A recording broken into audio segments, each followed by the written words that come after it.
Mobile is the county seat of Mobile County, Alabama, United States. The population within the city limits was 195,111 as of the 2010 United States Census, making it the third most populous city in Alabama, the most populous in Mobile County, and the largest municipality on the Gulf Coast between New Orleans, Louisiana, and St. Petersburg, Florida. Alabama's only saltwater port, Mobile, is located at the head of the Mobile Bay and the north-central Gulf Coast. The Port of Mobile has always played a key role in the economic health of the city, beginning with the city as a key trading center between the French and Native Americans down to its current role as the 12th largest port in the United States. Mobile is the principal municipality of the Mobile Metropolitan Statistical Area. This region of 412,992 residents is composed solely of Mobile County. It is the third largest metropolitan statistical area in the state. Mobile is the largest city in the Mobile-Daphne-Fairhope CSA, with a total population of 604,726,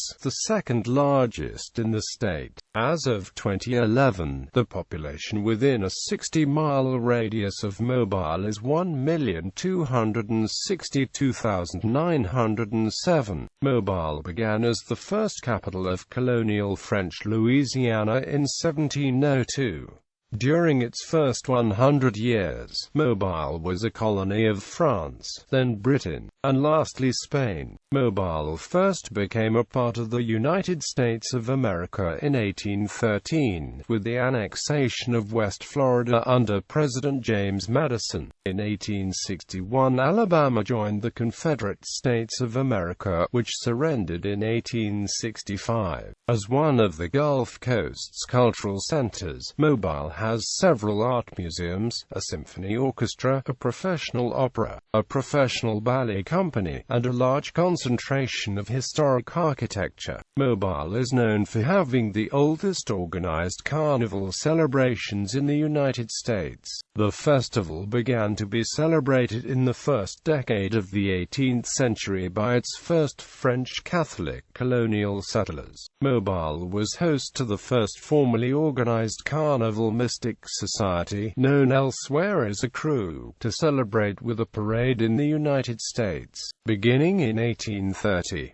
In 2005, the first integrated Mystic Society had a parade for Mardi Gras. Etymology: the city gained its name from the Mobile tribe that the French colonists encountered living in the area of Mobile Bay. Although debated by Alabama historians, they may have been descendants of the Native American tribe whose small fortress town, Mobile, was used to conceal several thousand native warriors before an attack in 1540 on the expedition of Spanish explorer Hernando de Soto. The Mobile tribe, along with the Tohome, obtained permission from the colonists, about 7 years after the founding of the Mobile settlement, to settle near the fort. History: colonial. The European settlement of Mobile began with French colonists, who in 1702 constructed Fort Louis de la Louisiane, at 27-mile bluff on the Mobile River, as the first capital of the French colony of La Louisiane. It was founded by French-Canadian brothers Pierre Le Moyne d'Iberville and Jean-Baptiste Le Moyne, Sieur de Bienville, to establish control over France's Louisiana claims. Bienville was appointed as royal governor of French Louisiana in 1701. Mobile's Roman Catholic parish was established on July 20, 1703, by Jean-Baptiste de Lacroix de Chevriers de Saint-Vallier, Bishop of Quebec. The parish was the first French Catholic parish established on the Gulf Coast of the United States. In 1704 the ship Pelican delivered 23 French women to the colony. Passengers had contracted yellow fever at a stop in Havana. Though most of the Pelican girls recovered, numerous colonists and neighboring Native Americans contracted the disease in turn and died. This early period was also the occasion of the importation of the first African slaves, transported aboard a French supply ship from Saint-Domingue in the Caribbean. The population of the colony fluctuated over the next few years, growing to 279 persons by 1708, yet descending to 178 persons 2 years later due to disease. These additional outbreaks of disease and a series of floods resulted in Bienville's ordering relocation of the settlement in 1711 several miles downriver to its present location at the confluence of the Mobile River and Mobile Bay. A new earthen palisade Fort Louis was constructed at the new site during this time. By 1712, when Antoine Crozat was appointed to take over administration of the colony, its population had reached 400 persons. The capital of La Louisiane was moved in 1720 to Biloxi, leaving Mobile to serve as a regional military and trading center. In 1723 the construction of a new brick fort with a stone foundation began and it was renamed Fort Condé in honor of Louis Henry, Duc de Bourbon and Prince of Condé. In 1763, the Treaty of Paris was signed, ending the 7 Years' War, which Britain won, defeating France. By this treaty, France ceded its territories east of the Mississippi River to Britain. This area was made a part of the expanded British West Florida colony. The British changed the name of Fort Condé to Fort Charlotte, after Charlotte of Mecklenburg-Strelitz, wife and queen with King George III. The British were eager not to lose any useful inhabitants and promised religious tolerance to the French colonists. Ultimately, 112 French colonists remained in Mobile. The first permanent Jewish settlers came to Mobile in 1763 as a result of the new British rule and religious tolerance. Jews had not been allowed to officially reside in colonial French Louisiana due to the Code Noir, a decree passed by France's King Louis XIV in 1685 that forbade the exercise of any religion other than Roman Catholicism, and ordered all Jews out of France's colonies. Most of these colonial-era Jews in Mobile were merchants and traders from Sephardic Jewish communities in Savannah, Georgia and Charleston, South Carolina. They added to the commercial development of Mobile. In 1766 the total population was estimated to be 860, though the town's borders were smaller than during the French colonial period. During the American Revolutionary War, West Florida and Mobile became a refuge for Loyalists fleeing the other colonies. While the British were dealing with the rebellious colonists along the Atlantic coast, the Spanish entered the war in 1779 as an ally of France. They took the opportunity to order Bernardo de Galvez, governor of Louisiana, on an expedition east to retake West Florida. He captured Mobile during the Battle of Fort Charlotte in 1780. As part of this campaign, the Spanish wished to eliminate any British threat to the Louisiana colony west of the Mississippi River, which they had received from France in the 1763 Treaty of Paris.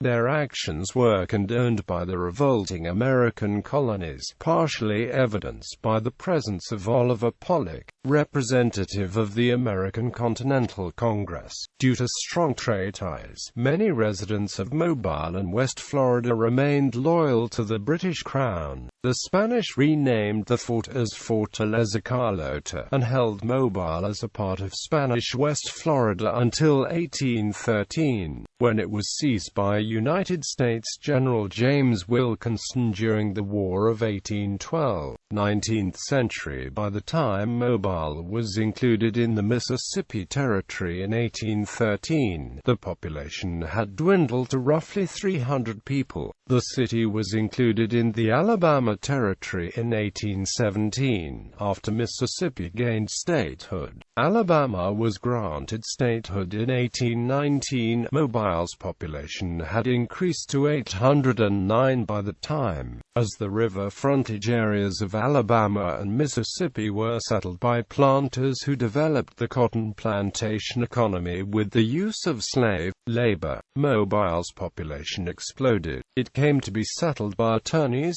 cotton factors, doctors, merchants and other professionals seeking to capitalize on trade with the upriver areas. Mobile was well situated for trade, as its location tied it to a river system that served as the principal navigational access for most of Alabama and a large part of Mississippi. By 1822 the city's population was 2,800.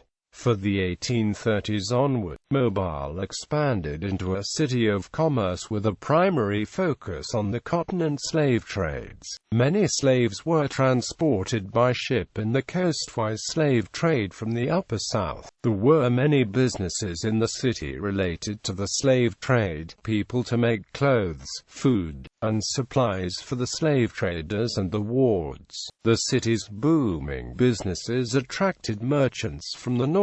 By 1850, 10% of its population was from New York City, which was deeply involved in the cotton industry. Mobile was the slave trading center of the state until the 1850s, when it was surpassed by Montgomery. The prosperity-stimulated a building boom was underway by the mid-1830s, with the building of some of the most elaborate structures the city had seen up to that point. This was cut short in part by the Panic of 1837 and yellow fever epidemics. The waterfront was developed with wharves, terminal facilities, and fireproof brick warehouses. The exports of cotton grew in proportion to the amounts being produced in the Black Belt. By 1840, Mobile was second only to New Orleans in cotton exports in the nation. With the economy so focused on one crop, Mobile's fortunes were always tied to those of cotton, and the city weathered many financial crises. Mobile slaveholders owned relatively few slaves compared to planters in the upland plantation areas, but many households had domestic slaves, and many other slaves worked on the waterfront and on riverboats. The last slaves to enter the United States from the African trade were brought to Mobile on the slave ship Clotilde. Among them was Cajolus, who in the 1920s was the last survivor of the slave trade. By 1853, 50 Jewish families lived in Mobile, including Philip Phillips, an attorney from Charleston, South Carolina, who was elected to the Alabama state legislature and then to the United States Congress.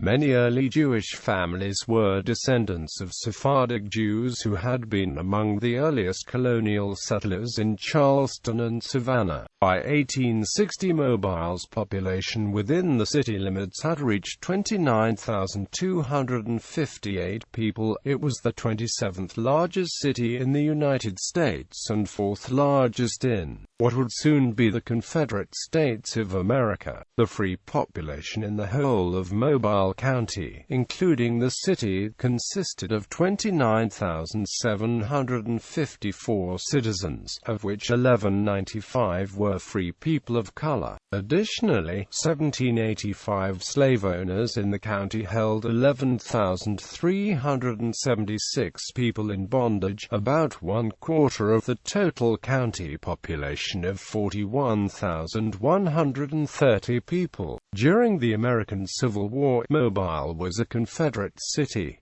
The H.L. Hunley, the first submarine to sink an enemy ship, was built in Mobile. One of the most famous naval engagements of the war was the Battle of Mobile Bay, resulting in the Union taking control of Mobile Bay on August 5, 1864. On April 12, 1865, 3 days after Robert E. Lee's surrender at Appomattox Courthouse, the city surrendered to the Union Army to avoid destruction after Union victories at nearby Spanish Fort and Fort Blakely. On May 25, 1865, the city suffered great loss when some 300 people died as a result of an explosion at a federal ammunition depot in Beauregard Street. The explosion left a 30-foot deep hole at the depot location, and sank ships docked on the Mobile River. The resulting fires destroyed the northern portion of the city. Federal reconstruction in Mobile began after the Civil War and effectively ended in 1874 when the local Democrats gained control of the city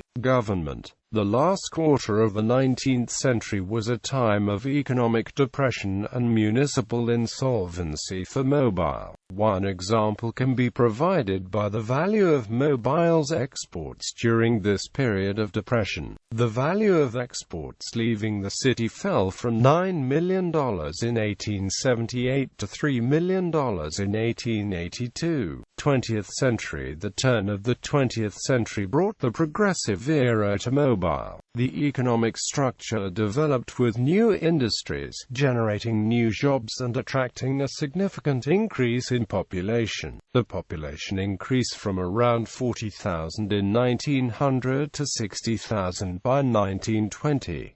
During this time the city received $3 million in federal grants for harbor improvements to deepen the shipping channels. During and after World War I, manufacturing became increasingly vital to Mobile's economic health, with shipbuilding and steel production being two of the most important industries. During this time, social justice and race relations in Mobile worsened. However, the state passed a new constitution in 1901 that disenfranchised most blacks than many poor whites, and the white Democratic-dominated legislature passed other discriminatory legislation. In 1902, the city government passed Mobile's first racial segregation ordinance, segregating the city streetcars. It legislated what had been informal practice, enforced by convention. Mobile's African-American population responded to this with a 2-month boycott, but the law was not repealed. After this,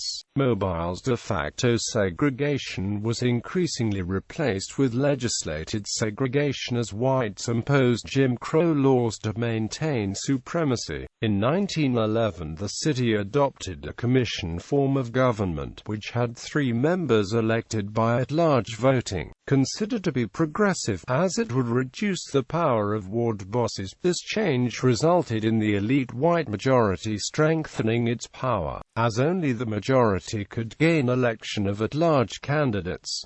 In addition, poor whites and blacks had already been disenfranchised. Mobile was one of the last cities to retain this form of government, which prevented smaller groups from electing candidates of their choice. But Alabama's white yeomanry had historically favored single-member districts in order to elect candidates of their choice. The red imported fire ant was first introduced into the United States via the port of Mobile. Sometime in the late 1930s they came ashore off cargo ships arriving from South America. The ants were carried in the soil used as ballast on those ships. They have spread throughout the South and Southwest. During World War II, the defense build-up in Mobile shipyards resulted in a considerable increase in the city's white middle-class and working-class population, largely due to the massive influx of workers coming to work in the shipyards and at the Brooklyn Army Airfield. Between 1940 and 1943, more than 89,000 people moved into Mobile to to work for war effort industries. Mobile was one of 18 United States cities producing Liberty ships. Its Alabama dry dock and shipbuilding company supported the war effort by producing ships faster than the Axis powers could sink them. AndrewAvitus also churned out a copious number of T-2 tankers for the War Department. Gulf Shipbuilding Corporation, U.S. subsidiary of Waterman Steamship Corporation, focused on building freighters, Fletcher-class destroyers, and minesweepers. The rapid increase of population in the city produced crowded conditions, increasing social tensions in the competition for housing and good jobs. A race riot broke out in May 1943 of whites against blacks. AndrewAvitus management had long maintained segregated conditions at the shipyards. Although the Roosevelt administration had ordered defense contractors to integrate facilities, that year AndrewAvitus promoted 12 blacks to positions as welders, previously reserved for whites, and whites objected to the change by rioting on May 24. The mayor appealed to the governor to call in the National Guard to restore order, but it was weeks before officials allowed African Americans to return to work, keeping them away for the safety. In the late 1940s, the transition to the post-war economy was hard for the city, as thousands of jobs were lost at the shipyards with the decline in the defense industry. Eventually, the city's social structure began to become more liberal, replacing shipbuilding as a primary economic force. The paper and chemical industries began to expand, no longer needed for defense. Most of the old military bases were converted to civilian uses. Following the war, in which many African Americans had served, veterans and the supporters stepped up activism to gain enforcement of the constitutional rights and social justice, especially in the Jim Crow South. During the 1950s, the city of Mobile integrated its police force, and Spring Hill College accepted students of all races. Unlike in the rest of the state, by the early 1960s the city buses and lunch counters voluntarily desegregated. The Alabama legislature passed the Cater Act in 1949, allowing cities and counties to set up industrial development boards to issue municipal bonds as incentives to attract new industry into their local areas. The city of Mobile did not establish a Cater Act board until 1962.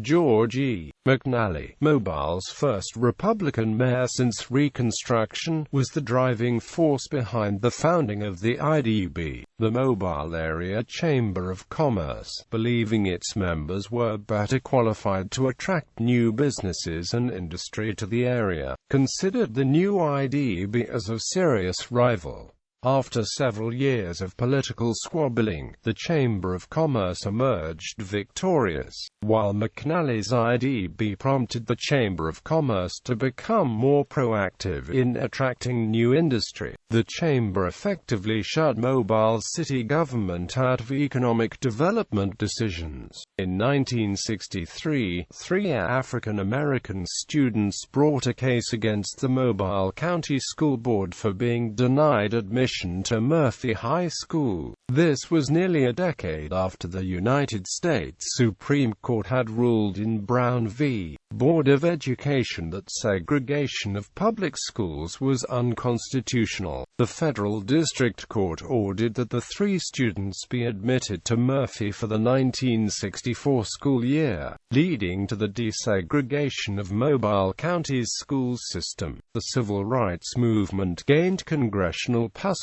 of the Civil Rights Act of 1964 and Voting Rights Act of 1965, eventually ending legal legal segregation and regaining effective suffrage for African Americans. But whites in the state had more than one way to reduce African Americans' voting power. Maintaining the city commission form of government with at-large voting resulted in all positions being elected by the white majority, as African Americans could not command a majority for the candidates in the informally segregated city. In 1969, Brooklyn Air Force Base was closed by the Department of Defense, dealing Mobile's economy a severe blow. The closing resulted in a 10% unemployment rate in the city. This and other factors related to industrial restructuring ushered in a period of economic depression that lasted through the 1970s. The loss of jobs created numerous problems and resulted in loss of population as residents moved away for work. Mobile's city commission form of government was challenged and finally overturned in 1982 in City of Mobile v. Bolden, which was remanded by the United States Supreme Court to the District Court, finding that the city had adopted a commission form of government in 1911 and at-large positions with discriminatory intent. The court proposed that the 3 members of the city commission should be elected from single-member districts, likely ending the division of executive functions among them. Mobile's state legislative delegation in 1985 finally enacted a mayor-council form of government, with 7 members elected from single-member districts.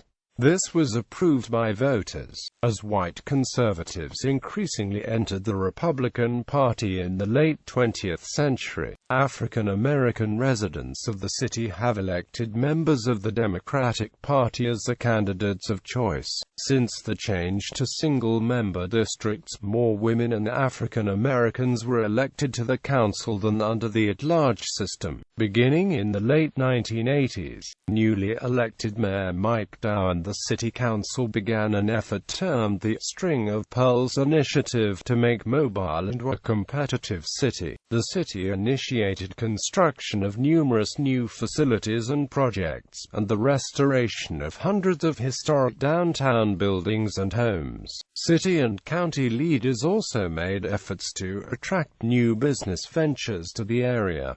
Geography and climate. Geography. Mobile is located in the southwestern corner of the U.S. state of Alabama. According to the United States Census Bureau, the city has a total area of 159.4 square miles, with 117.9 square miles of it being land, and 41.5 square miles, or 26.1% of the total, being covered by water. The elevation in Mobile ranges from 10 feet on Water Street in downtown to 211 feet at the Mobile Regional Airport. Neighborhoods. Mobile has a number of notable historic neighborhoods. These include Ashland Place, Campground, Church Street, East Tonti Square, Linecoff, Lower Dauphin Street, Midtown, Oakley Garden, Old Dauphin Way, Spring Hill, and Tolmanville. Climate. Mobile's geographical location on the Gulf of Mexico provides a mild subtropical climate, with hot, humid summers and mild, rainy winters. The record low temperature was -1 degree Fahrenheit, set on February 13, 1899, and the record high was 105 degrees Fahrenheit, set on August 29,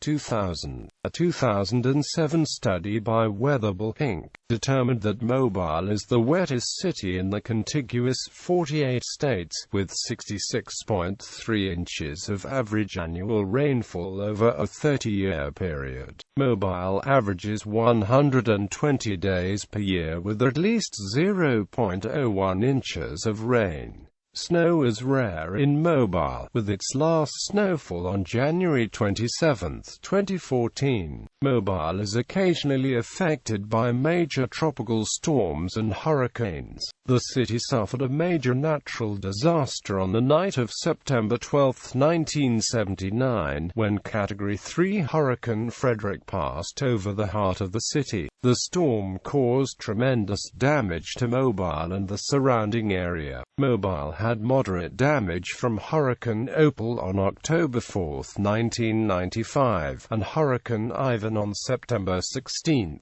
2004. Mobile suffered millions of dollars in damage from Hurricane Katrina on August 29, 2005, which damaged much of the Gulf Coast cities. A storm surge of 11.45 feet, topped by high waves, damaged eastern sections of the city with extensive flooding in downtown, the Battleship Parkway, and the elevated Jubilee Parkway. As can be seen in the above 2005 photograph, floodwaters covered stairs of the entrance to the federal courthouse, located 3 blocks from the waterfront.